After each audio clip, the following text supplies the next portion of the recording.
New World's expansion has finally launched and it's been a truly insane and wild day. There's been some changes to crafting you want to know about, the player numbers are looking very interesting, server capacity is up, and there's a few minor exploits that you might want to take advantage of. Let me jump in and we'll talk about them. By the way guys, there's a new trailer. This video is going to be a lot of little things that probably wouldn't make a whole video, but they are still interesting. Let me show you, let me tell you. I myself had a truly wild day on Twitch and I appreciate all you guys who came and stopped by. There's a link to my Twitch in the description below if you want to check me out. But let's talk about the peak players right now. We've actually peaked today so far at 50,000 players. Now some of you might be like, oh that's not as popular as it should have been or what have you. But it's still an interesting and solid number. A lot of people have come back and a lot of people are trying to play. Now some people are actually stuck in queues and we'll get to that in a minute. If you actually really check the end line here, it's pretty straight because there's a lot of people trying to get in and obviously there's not enough servers. So one new server has opened up in EU. I don't think any other server has actually been opened. Now one extra thing of note is that the server capacity has actually been increased. Do you remember we started off at 2,000, then I think it went to 2,250, then it went to 2,500. Well now the servers are 2,750. So that is on the up and up, but there are some servers with very long queues. You can see Marama and Nisa in EU. Well, Marama's in NA, but you get what I'm saying.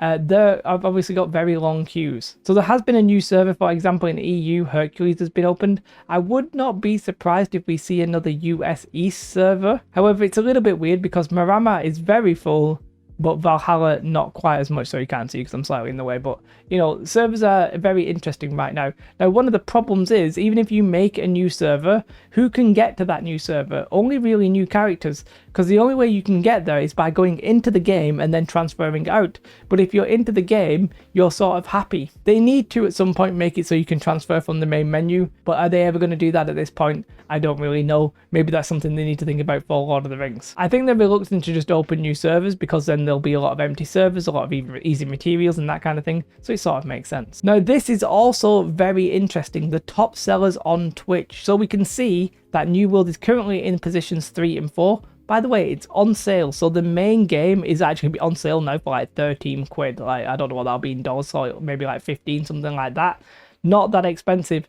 And the actual expansion in British pounds is 25 quid. I think that's still $29.99. But you can see it's at the position 2 and 3. At some point today, I believe it was actually at number 1, but I didn't see it there, and I have absolutely no idea what this game is here. But New World sort of popped up the list, making quite a few sales, quite a lot of people trying to play it. Yeah, looking good. One that I think they're probably going to have to address quite quickly because it literally affects their money. The season pass apparently it just seems to be broke. Whenever I try and click this, it doesn't complete. I'm not sure if this comes up all the time. I'm not sure if the activity card is actually working either. Like if I stamp it, oh, I can actually stamp this. I don't know if I'll be able to do a line. I should probably stop that because I'm going to ruin it. But you know, you're just not, well actually I've done 3 and I can't finish the card, but I should be able to. Oh no, I can finish it at 4 now. Maybe that's the new one. Okay, so that is maybe working. Actually no, I can't finish the card. I'm sort of like lagging up. In fact, it's crashing. I don't know if it did that then. I don't know what happened. It just sort of crashed. Oh, I think it did it. Okay, but the actual journey, that screen keeps coming up. The journey that hasn't been working, but watch it work now. Basically, yeah, that appears to not be working. So I'm just going to stop that. Not all right roses, okay? Obviously, the servers themselves are not performing overly well with so many people on it, but at least people are in the game. The mount area was chockered, but it sort of seemed to have held up, so that was alright. Now, there's a couple of like minor exploity things. I will show some footage in a minute that I've recorded, but basically in the Elysium Wilds, in the place here on the Fungal Ridge, there's a mob that drops this chest, my actual artifact that I have, and I'm going to tell you how I got it in a minute. I got this artifact, by the way, I got this from a random mob as well, but this artifact, there's a mob that is literally, on some servers, spawning instantly. So there's raid groups just stood around farming him. Worth pointing out that he doesn't seem to drop many baggies, but I got it in my first bag. I'm just telling you that because sometimes, you know, we have this phrase exploit early, exploit often. I sort of feel like it's some kind of bug where the more people that are there, the quicker they spawn, and that sort of makes sense.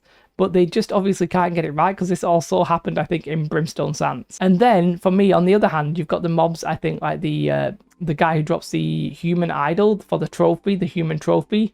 Why do they take in 6 minutes all the time? They should be sped up. So this is too fast, but I hope they don't like go the other way and make it too slow, because just sat there farming this guy over and over for like 100 times might not be that fun if he doesn't spawn that quickly. People have been asking me how I got to level 65 so quickly, by the way. I just did that by doing all my refining and some crafting. I made videos on that. If you didn't do that, then just do the MSQ, you'll get to 65. So the next two changes are basically along the same lines, and it's to do with the Chromatic Seal.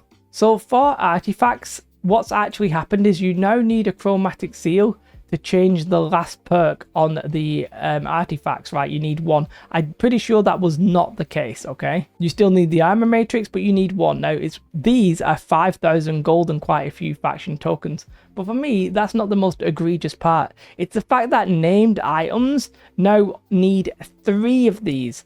Now, as I just said, that's 5,000 each, that's 15,000 in total.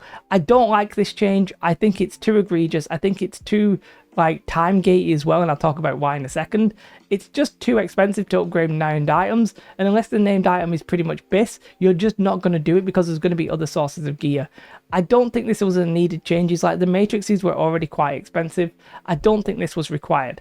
Now, there's a further change with the Chromatic Seal, so let me show you. Now, they did actually mention in the balance of power that Chromatic Seals were like once per day. I didn't pick up on that at the time, and it wasn't like that in the PTR. However, in live, you now can only buy 1 per day. So if you want to upgrade a named item, you can only do it in 3 days time. There is no way I can upgrade those named items until 2 days from now. And I had to get up my faction reputation to do that. Now, the Azov Inductor, that's for like the BIS crafts. The reason I've not bought mine to start my cooldown is, do I really want to be doing BIS crafts? I'm not really sure I want to be doing that just yet. I probably should buy it and maybe sell my craft, but for now, the market's all over the place. I'm just not going to do it. And just speaking about the reputation, you might wonder how this works. Generally, you do not need to do the quest. For most people, if you've already like unlocked tier 5, you don't do the quest to unlock the next level. You just start handing in your faction quests, and your reputation, if you look at the number, there'll be a number here that tells you how much you need till the next level, because the line will only go up very slowly. Anyway, you hand in all your quests, you get to level 6, then you go to your enclave, and then there's a faction unlock, and then that's how you do it. I pretty much recommend that everybody do this quickly, because I think for most people, unless you're going to do a lot of like M3 runs and you're going to get your gear from the PvP reward track, apparently open world PvP is also quite good, then you know you're probably going to want to buy these, so you might as well start now. However, the cost is so off-putting. It's so crazy to me. It's too egregious, and the fact you need 3, I really don't like that change. So not everything is going perfectly well or swimmingly. We can't swim in New World, I guess. There are some issues, there's no doubt about that. The season pass being broke, I suspect they will fix that really quickly. But there are some positive signs. I think the play numbers are pretty decent. The fact that New World hit some of the top selling spots on Steam, also a good sign. The change to server capacity is interesting, but the servers are lagging a little bit in payment, I think, for that. And yeah, the change to Chromatic Seal, I hope they change that one. I don't get it. Same way I hope they put mounts back in Outpost Rush, because I think that's just good stuff. We did a huge stream today, and I appreciate everybody who came over. I also appreciate my Patreons, guys. I really love you guys. If you want to help me like sustain this, then becoming a Patreon is one of the best ways. I also have drops, and you're going to need drops every day of the week until day 5 when you can finally get them all. So come ahead, follow me on Twitch. Other than that, guys, let me know your thoughts in the comments. How's the day 1 going? How are you feeling? I'm feeling a little bit tired, a little bit exhausted, but how are you guys feeling? Have a most beautiful day. Like and subscribe. Goodbye.